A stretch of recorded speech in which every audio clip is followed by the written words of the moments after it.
Ahora, Santiago capítulo número 2 en esta tarde. Ya estamos siguiendo adelante, corriendo aquí ahora en capítulo número 2. Yo creo que esta tarde vamos a terminar capítulo número 2 y entrar en en capítulo número 3. Hemos estado aquí en el libro de Santiago, estudiándolo versículo por versículo. Entonces, aquí, bueno, la última vez que estábamos reunidos acá, el miércoles, hemos visto ahí capítulo número 2, donde está Santiago, está mostrándonos que hay tres tipos de fe. A ver, ¿quién puede decirme los tres tipos de fe que hemos hablado? O, de verdad, solamente hemos hablado de dos tipos hasta ahora.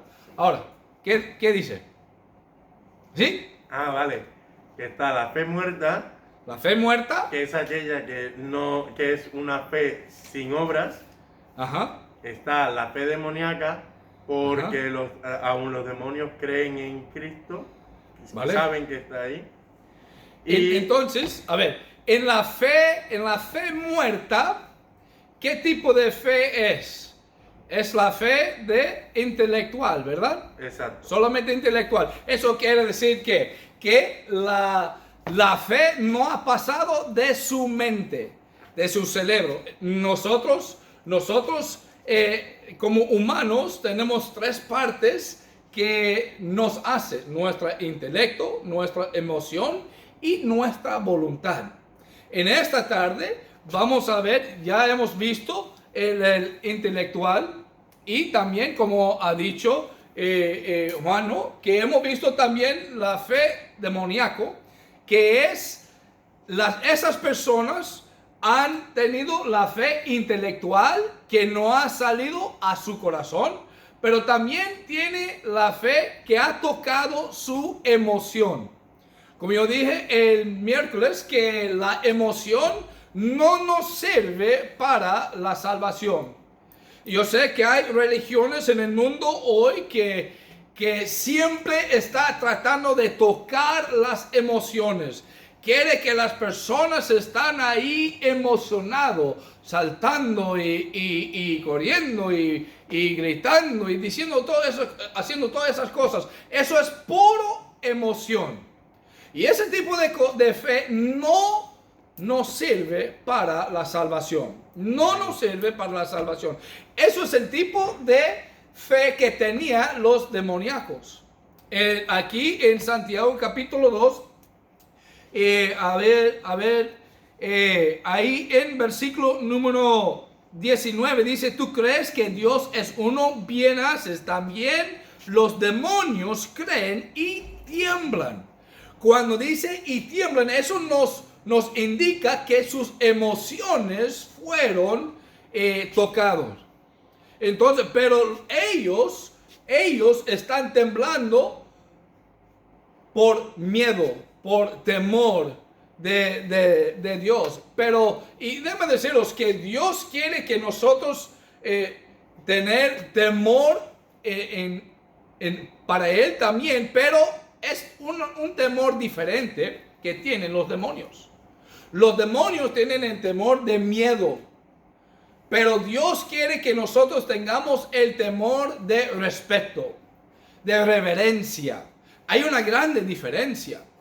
Entonces esta tarde, el miércoles también hemos visto qué tipo de cosas que los demonios creen. Ellos creen que hay un solo Dios verdadero. Y podemos ver eso ahí en versículo 19 de nuevo.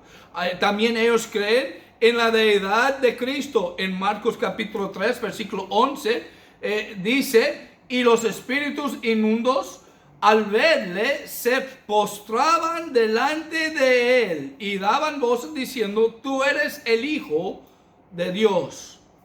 También ellos creen en el lugar del castigo. Hay un lugar de castigo, y especial para ellos, pero también para los seres humanos también. Lucas capítulo 8, versículo 31, hemos visto ahí donde dice: y le rogaban que no los mandase ir al abismo.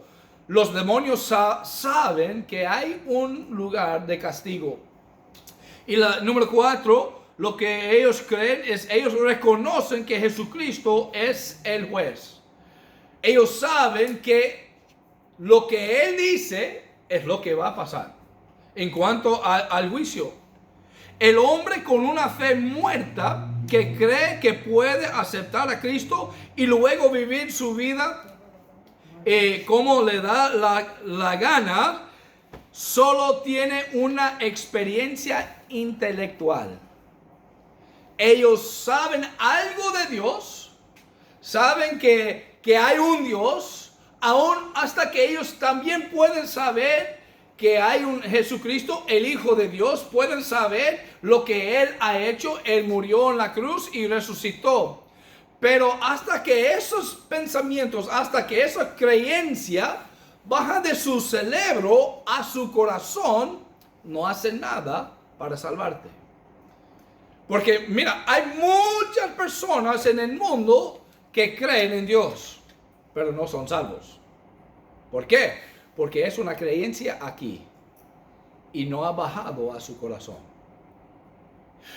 Los demonios, como hemos visto aquí en Santiago capítulo 2, versículo 19, ellos creen en Dios. Como casi todo el mundo, creen en Dios. Y si ellos no creen en el único verdadero Dios, como la mayoría de las personas no creen, ellos sí creen que hay algo. Creen que hay algo, hay un Dios o hay unos dioses aquí en ese mundo. Pero dice la palabra de Dios que los demonios tiemblan. Ellos tenían la experiencia intelectual, pero también tenían una experiencia emocional. Afectó sus sentimientos. Ellos sintieron algo. Y déjame decirte que cuando una persona recibe a Cristo como su Salvador personal, va a sentir algo. Va a sentir algo. Pero ese conocimiento que ha bajado a su corazón, que le da el sentimiento, no para allí. Vas a cambiar tu vida. Va a cambiar tu vida. Debe ser un cambio en tu vida. Eso es la fe que salva. Y vamos a estar hablando de eso ahorita. Ya he dicho varias veces que los sentimientos no valen nada para la salvación. Tito capítulo 1 versículo 16. Tito capítulo 1 versículo 16. Y es aquí donde vamos a empezar la lección nueva por esta tarde. Tito capítulo 1 versículo 16. Dice: profesan conocer a Dios, pero con los hechos lo niegan, siendo abominables y rebeldes, reprobados en cuanto a toda buena obra. Entonces lo que este versículo está diciendo, que esas son personas que profesaban a conocer a Dios, pero los hechos están negando que de verdad son salvos. ¿Por qué? Porque están cumpliendo solamente los placeres del mundo. Están cumpliendo las cosas que hacen el mundo y no están cumpliendo la voluntad en su vida. No está acercando a Dios. No está leyendo la palabra. No está orando. No está cumpliendo las buenas obras en su vida. Verdadera fe que salva involucra más que solamente el intelecto y las emociones. Y vamos a ver eso en versículo número 20 al 26. Vamos a orar. Padre Celestial, gracias de nuevo, Señor, por esta tarde. Gracias por tu presencia. Dame las palabras que necesito en ese momento para dar esta lección en una manera que cada persona pueda entenderlo y aplicarla a su vida. De nuevo, haga tu voluntad en nuestra vida. En el nombre de nuestro Señor Jesucristo.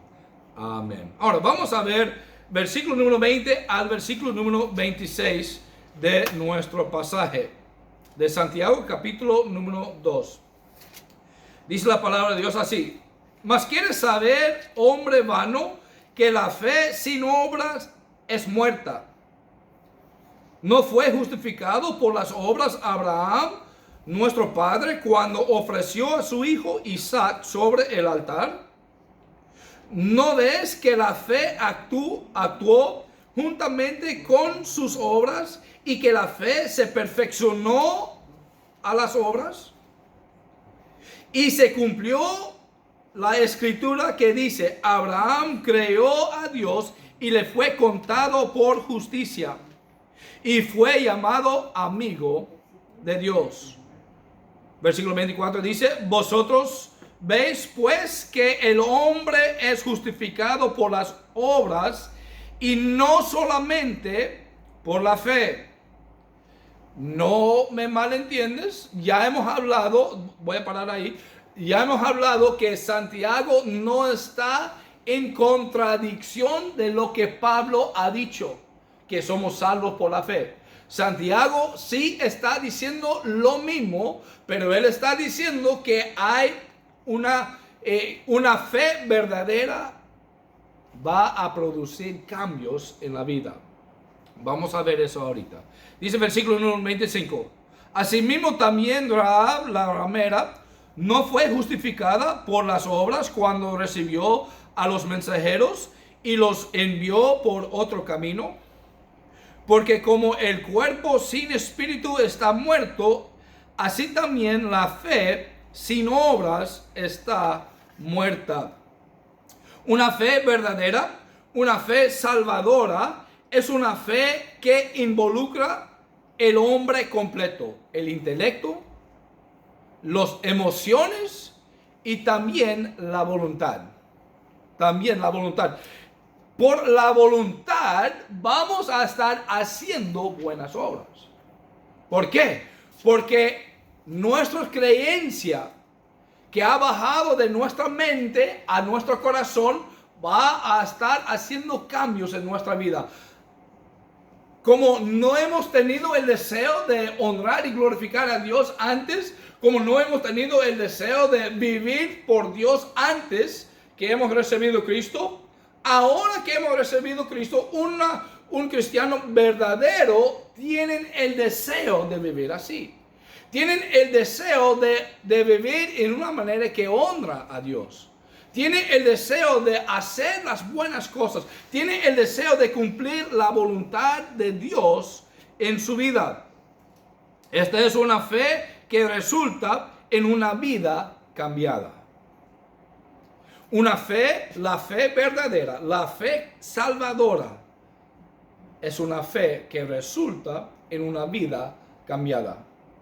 La fe muerta, no hubo cambios, ¿verdad? Eran las personas que tenían una creencia de Dios en su mente y ya no hicieron nada más. Pensaron que, mira, siendo que no tenemos que cumplir las obras de la ley, pues no tengo que hacer nada. Yo puedo vivir mi vida como yo quiero, vivir aquí en el mundo, haciendo lo que todo el mundo está haciendo. Eso es una fe muerta. Una fe demoníaca. Es una fe que tiene esta creencia y luego las emociones fue involucrado. Y eso tampoco nos sirve. Pero la fe que nos sirve para la salvación es una fe que involucra los tres.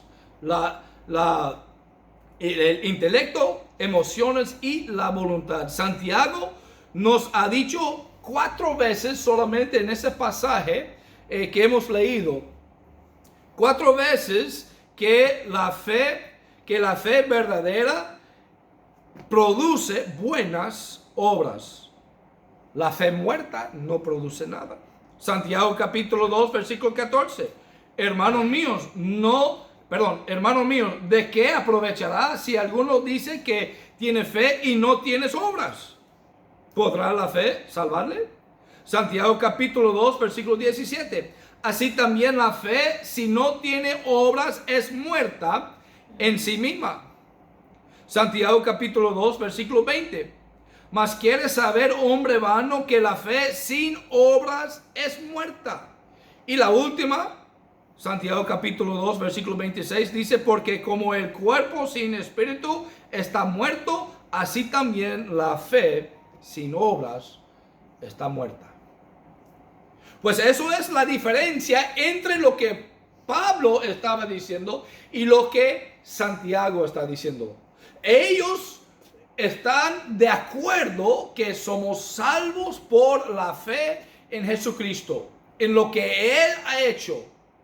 Y las buenas obras son resultados de la fe salvadora, de la fe que le da la salvación.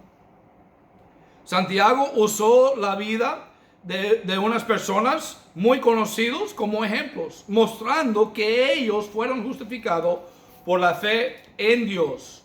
Pero esta fe en Dios fue mostrada en sus buenas obras. Abraham, él usó a Abraham como un ejemplo. Y también, no solamente Abraham, pero Rahab. Abraham, imagínense, él era justificado y la palabra de Dios nos dice que él fue justificado por su fe.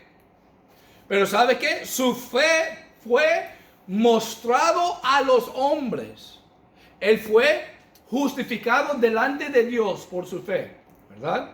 Pues delante de Dios está justificado. Pero ¿cómo es que nosotros como humanos podemos ver su fe sin sus obras? Eso es lo que Santiago está diciéndonos.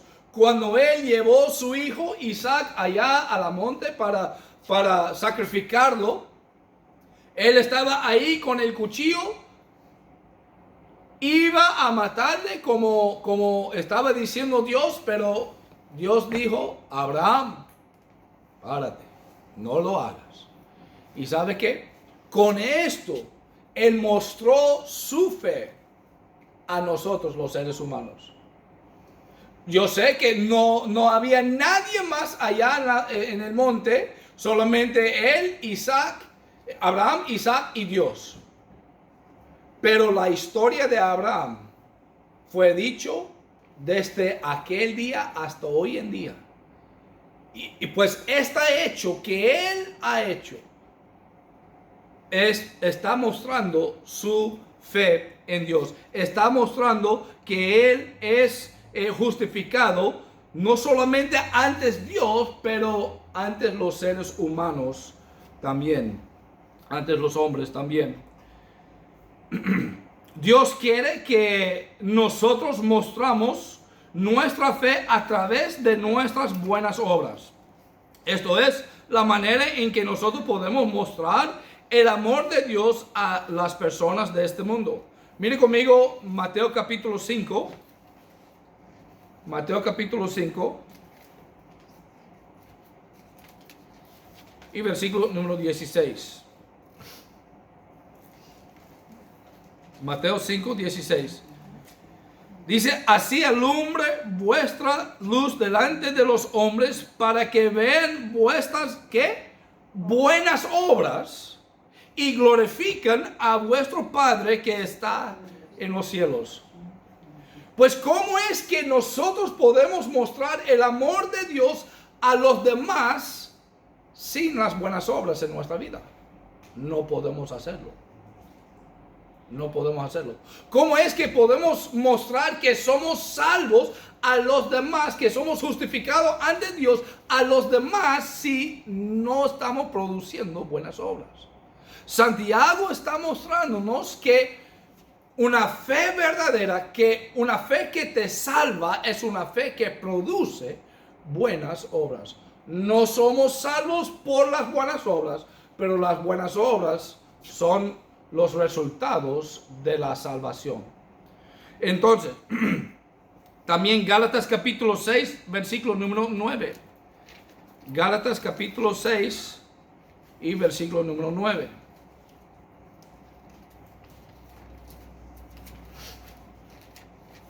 Dice la palabra de Dios: no nos cansemos pues de hacer bien, porque a su tiempo segaremos si no desmayamos.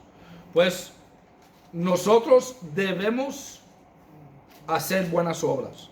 Una persona verdaderamente salvo va a producir buenas obras. Y eso es lo que Santiago está diciendo a nosotros. La cosa que cada persona tiene que hacer es examinar su vida. Y eso es exactamente lo que Santiago quiere. Él nos ha dado capítulo 2 hablando acerca de los 3 tipos de fe para que nosotros podamos examinar nuestra vida. Para que nosotros podamos examinar nuestra fe. Porque si tenemos una fe que no produce un cambio en sí mismo, pues tiene una fe muerta.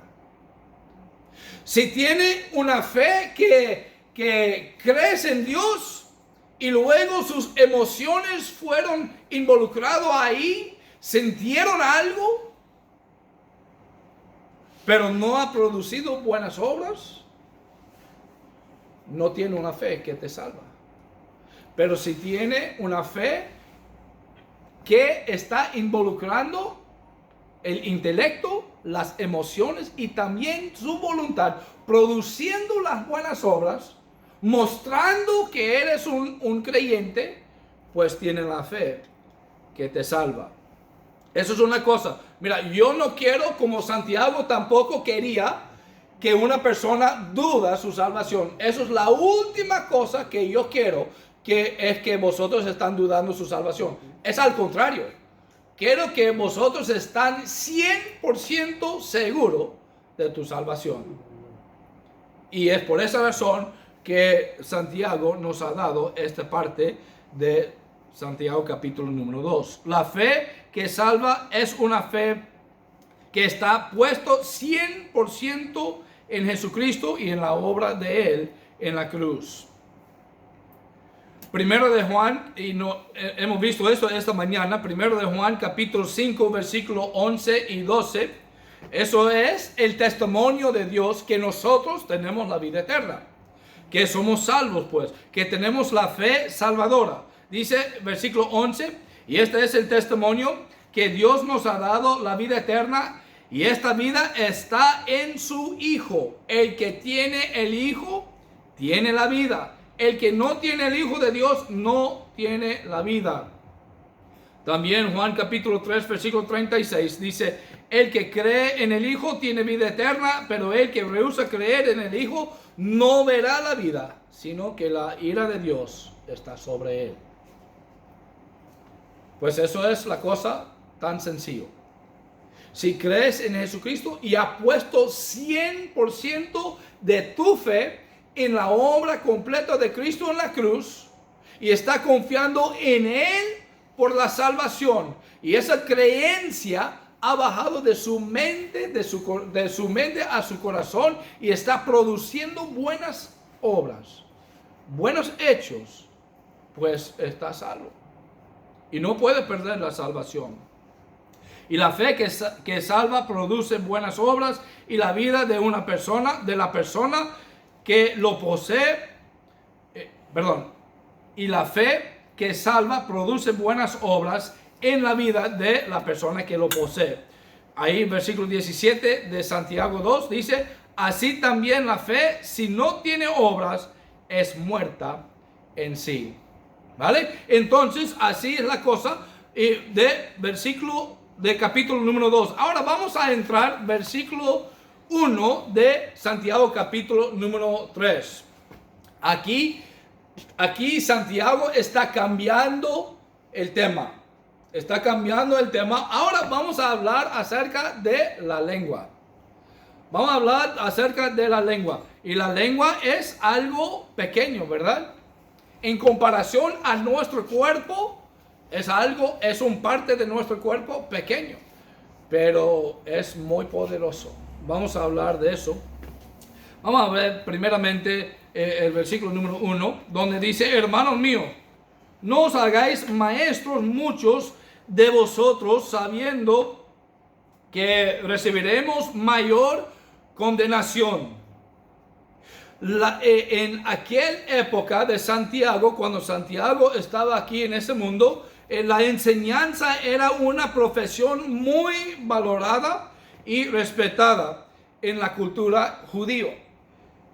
Y muchos de los judíos que abrazaron el cristianismo querían convertirse en ser maestros. Y Santiago los ha dado la advertencia que una persona que está enseñando, especialmente la palabra de Dios, las creencias, las doctrinas de Dios, va a recibir mayor condenación si está haciéndolo mal. Entonces Santiago está dando una advertencia. Él estaba dando una advertencia que los maestros de la palabra de Dios van a estar juzgados por lo que enseñan. Y eso es una cosa que tengo que deciros, que yo como misionero, pastor aquí, yo tengo que tomar mi trabajo en serio. Pero yo tengo que estar aquí leyendo la palabra de Dios, estudiándolo mucho, pero mucho, porque yo no quiero estar parado aquí y enseñaros algo que no dice la palabra de Dios. Porque ¿sabe qué? Si yo estoy enseñando eso, yo tengo que dar la cuenta a Dios por lo que estoy enseñando. Y dice la palabra de Dios ahí, la última parte, recibiremos mayor condenación. ¿Sabe que yo no quiero estar condenado por las cosas que estoy enseñándoos? Yo quiero enseñar lo que Dios quiere decir, no lo que yo quiero decir. Y eso es un peligro, que cada persona que está enseñando la palabra de Dios es un peligro. Tiene que pasar mucho tiempo en la palabra de Dios para sacar exactamente lo que Dios quiere decir. A ver, ¿cuántos de vosotros pueden decirme, pastor, he leído la Biblia y yo puedo entender todo lo que he leído? ¿Hay alguien? Mi mano tampoco está arriba. Porque yo tengo que estudiarlo también mucho. Y déjeme deciros que si hay una persona, si tú llegas a una persona y ellos dicen que he leído la Biblia y yo entiendo todo lo que hay ahí, debes huir de esa persona. Porque no es cierto. No es cierto. Es por esta razón que la palabra de Dios nos dice que la palabra de Dios es viva y eficaz. ¿Sabe qué? Cada vez que yo abro la Biblia, aunque he leído un pasaje varias veces en mi vida, yo encuentro algo nuevo que no he visto las veces antes. Entonces hay que tener mucho cuidado, porque hay mayor condenación para los que están enseñando la palabra de Dios. Para parar delante de las personas y enseñar la palabra de Dios es una grande responsabilidad. Y vamos a estar juzgados por lo que estamos enseñando. Aún la palabra de Dios nos da la advertencia, de nuevo aquí en versículo 1, pero también en Apocalipsis. Quiero que vosotros por favor busquen Apocalipsis capítulo 22, por favor. Apocalipsis capítulo 22. Apocalipsis capítulo 22.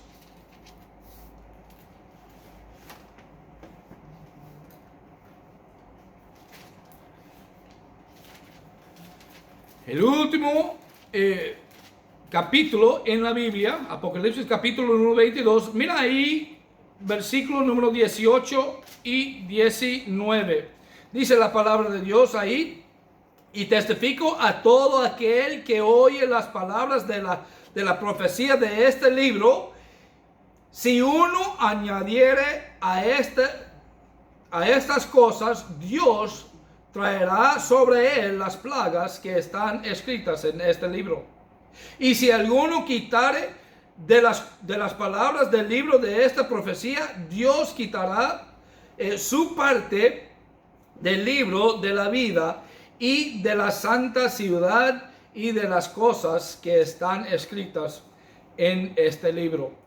Eso es una advertencia que nosotros no debemos quitar ni una palabra, ni añadir ni una palabra a lo que dice la palabra de Dios. Y hay muchas personas, muchos pastores que están haciéndolo. Y déjame decirles que ellos tienen que dar la cuenta a Dios al final de su vida. Y eso no sería un día muy feliz para ellos. Sería un día muy triste. Pero déjame decirles que eso no es el único lugar en la Biblia donde Dios nos ha dado esta advertencia. Mire conmigo también Deuteronomio capítulo 12. Deuteronomio capítulo 12. Eso es cuando Dios estaba dando a los hijos de Israel la ley de Dios. Capítulo 12 y versículo número 32. Dice la palabra de Dios: cuidarás de hacer todo lo que yo te mando, y dice, y no añadirás a ello, ni de ello quitarás. Eso es una advertencia, aunque él no ha dicho las consecuencias en este versículo. Es una advertencia que no debemos hacerlo. No debemos hacerlo. También en Proverbios capítulo 30, versículo 6 dice: no añadas a sus palabras, para que no te reprenda y seas hallado mentiroso. Bien, entonces ahora vamos a regresar a Santiago capítulo 3. Santiago capítulo 3 y versículo número 2. Pues Santiago capítulo 3 versículo 1 está diciendo que debemos tener mucho cuidado en lo que estamos enseñando. Versículo 2 dice: porque todos ofendemos muchas veces. Si alguno no ofende en palabra, este es varón perfecto, capaz también de refrenar todo el cuerpo. A ver, ¿hay alguien aquí que puede decirme: pastor, nunca en mi vida he ofendido a nadie? ¿Puede alzar su mano para ver? A ver, ¿hay alguien? Yo tengo que deciros que cada rato estoy ofendiendo a alguien. No es que quiero hacerlo, pero yo tengo esa pequeña cosa aquí en mi boca que tiene que estar controlado, como cada uno de nosotros. Y entonces aquí vamos a ver en capítulo número 3 que esta lengua es algo horrendo, algo muy poderoso. Se estima que una persona promedio dice unas 30,000 palabras al día. Imagínense, 30,000 palabras al día. Yo conozco unas personas que hacen más. No voy a decir nada, pero 30,000 palabras. ¿Sabe qué? Podemos hacer un libro grande con las palabras que estamos diciendo todos los días. 30,000 palabras todos los días. Imagínese, con todas esas palabras que decimos en toda nuestra vida, sabe que podemos llenar una biblioteca grandote. Podemos más que llenar esa biblioteca que está muy grande aquí en esa calle. Con 30,000 palabras todos los días. Pero déjenme decirlos, cada palabra que sale de nuestra boca, Dios lo tiene puntado. Dice la palabra de Dios que vamos a estar juzgados por las palabras que salen de nuestra boca. Dios tiene grabado las palabras de nuestra boca. En Mateo capítulo 12, por favor, búscalo. Mateo capítulo 12.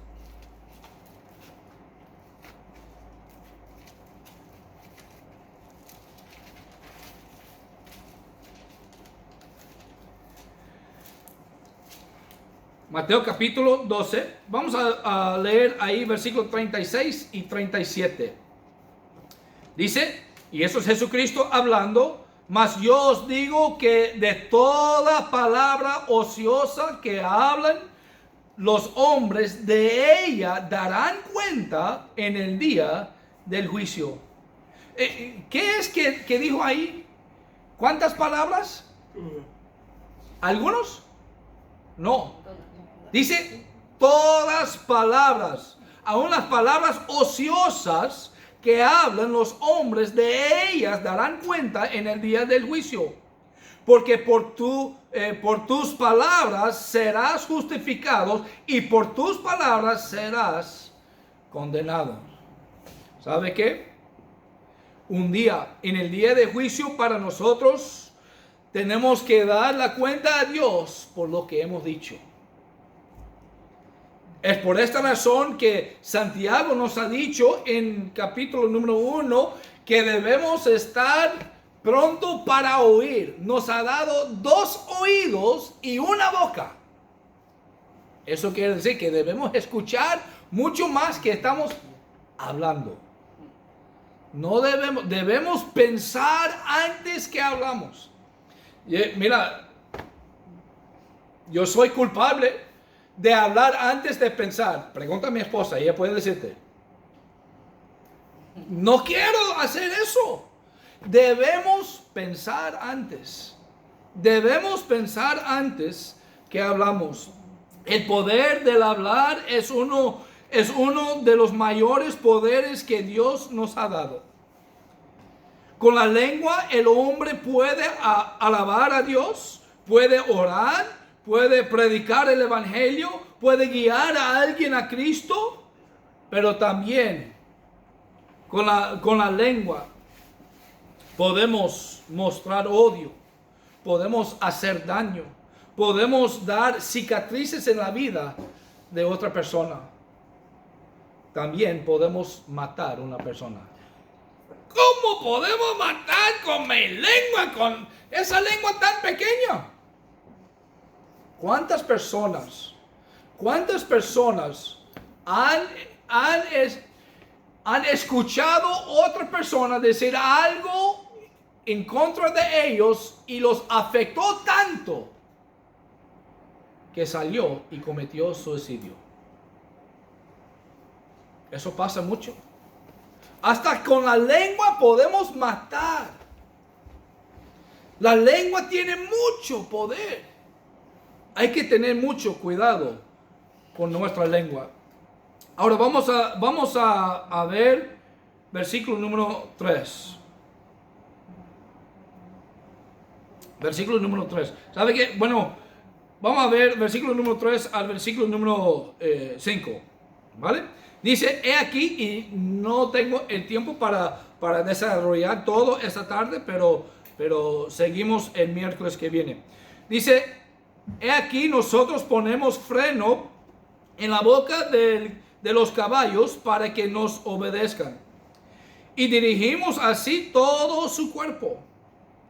Mirad también las naves, aunque tan grandes y llevadas de impetuosos vientos, son gobernadas con un muy pequeño timón, por donde el que las gobierna quiere. Así también la lengua es un miembro pequeño, pero se jacta de grandes cosas. He aquí cuál grande bosca enciende un pequeño fuego.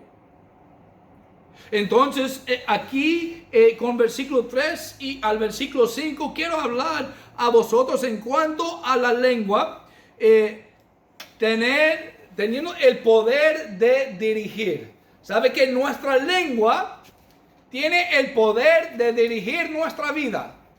Sea por el bueno o sea por el malo. Santiago usó el ejemplo de los caballos. Los caballos son animales grandotes, ¿verdad? Gigantes. Y sin ese freno a que ponemos en la boca de ellos, no podemos controlarlos.